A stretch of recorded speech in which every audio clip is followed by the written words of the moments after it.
Today we're going to test out the new tool rest built for the Powermatic on a natural edge bowl cut out of a locust log. The tool rest I made with a couple of lawnmower blades for the main body here that gives it the rigidity, and a piece of 1-inch round rod right here. I put the lawnmower blades in my forge and straightened those out on the anvil, and then I also put this piece of round rod in here, which is a piece of 1/2-inch round rod for the top. Put that in the forge and kind of bent the profile I wanted, and then welded them all together.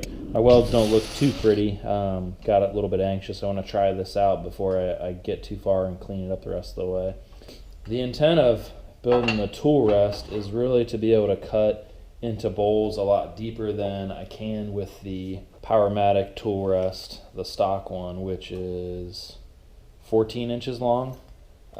It's a great tool rest. It works really well, but the problem is as I get down into the bottom of the bowl, I have to keep adjusting it and then riding the gouge kind of along the tip just out here, because otherwise this portion of the tool rest here will strike the rim. So that's why I wanted more of a J style tool rest that some of the manufacturers make. So this one here from tool post out is about 10.5 inches from where the rim will hit to the bottom, and in length it's about 12 inches from the tip around, measured on the radius of the tool rest itself. And then coming back this way, it's got about a 6-inch overswing here. So the tree we're working on today is a piece of locust that I got from a friend of mine at work. I split this piece using the technique I usually use, which is to run the nose of the saw up along the length of the log, laying on its side, and then flip it over and take out the last little bit. So it's split pretty good. I got a really nice surface to start with, and then I cut out 2 bowl blanks from each side. They measure about, the natural edge to natural edge, about 16.5 inches. So I think we're going to end up with about 15.5 inch natural edge bowl. Now they are really deep though. This one will be about 7 inches deep after I take the pith out, which is about a 1/2 inch in here.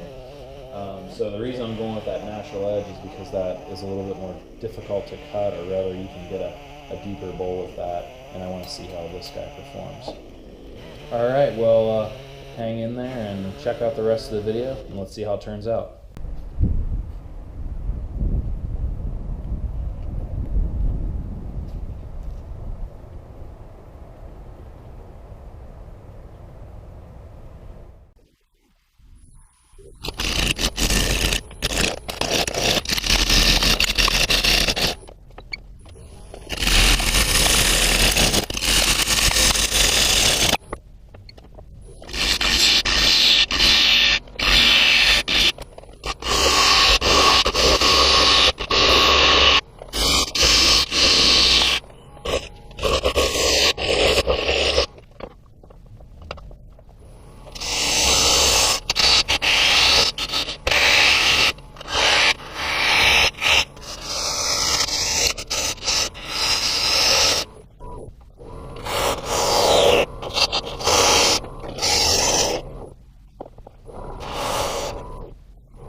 I'm not using the curb tool yet just yet on this inside.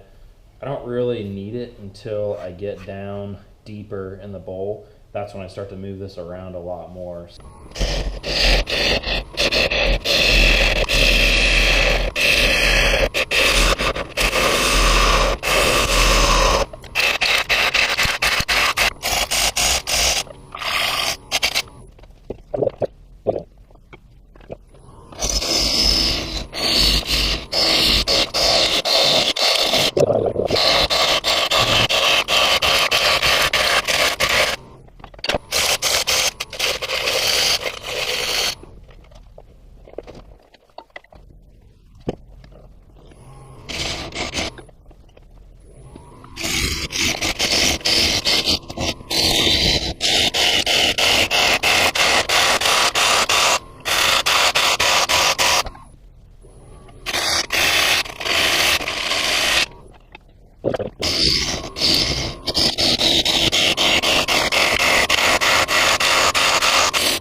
I'm gonna have to do some work on the tool rest still to be able to use it for the way I plan to.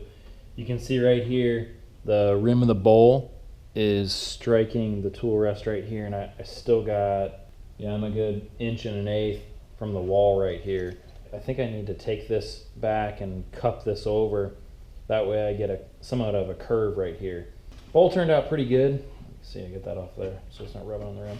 Bowl turned out pretty good. I did end up getting a split right here in the wood. I put some glue on there, but it already came loose again. You can see here, that's when the rim struck the outside of the tool rest when it shifted over, when I got that big catch on the inside there. So it's pretty flat bottom. It's a little bit raised right there. Might need to take some of that out of there when I sand it down. I'm gonna have to pack this one up in a bag pretty tight so it doesn't dry out too fast, because it is really already starting to crack right through here and right through there, and of course where I hit it there, and now it's actually cracking down into this growth ring here, so I might have to put something there. And then there's a pretty good sized crack right here already, so things just coming apart as we speak. I went back and modified the bottom of the tool rest so that the rim of the bowl wasn't hitting this support piece as it came around, and I could get a little bit closer to the rims out here, or the tallest portion of the bowl. To do it, I had to go back and cut some slots in with the grinder, and then put it back in the forge and bend these pieces of metal back around, and then I filled in all the gaps with weld again. When I did put the tool rest back in the forge, it twisted out of true, or out of plane, pretty bad, and I lost a little bit of the J as I was straightening it back out. But I think it looks good. There must have been too much stress in the piece just from holding the 1/2-inch round rod on there and then welding it all together. The only other drawback right now, when I get to the bottom and I'm rubbing the bevel of the tool on the bottom of the bowl, I can't bring the handle all the way back because it runs into the extension back here. The only way to do it is to drop the tool really low, kind of get an aggressive cut on it, which might be okay. I'll have to try that out and see if I need to come back and cut this off, or if I can just live with it. Okay, well, that's it for the large natural edge bowl, and that's it for the tool rest build. I'm sure you'll be seeing me use this in future turning videos, so if you like it, go ahead and post a comment, hit the thumbs up, and be sure to subscribe. Also check out my other videos. Thanks.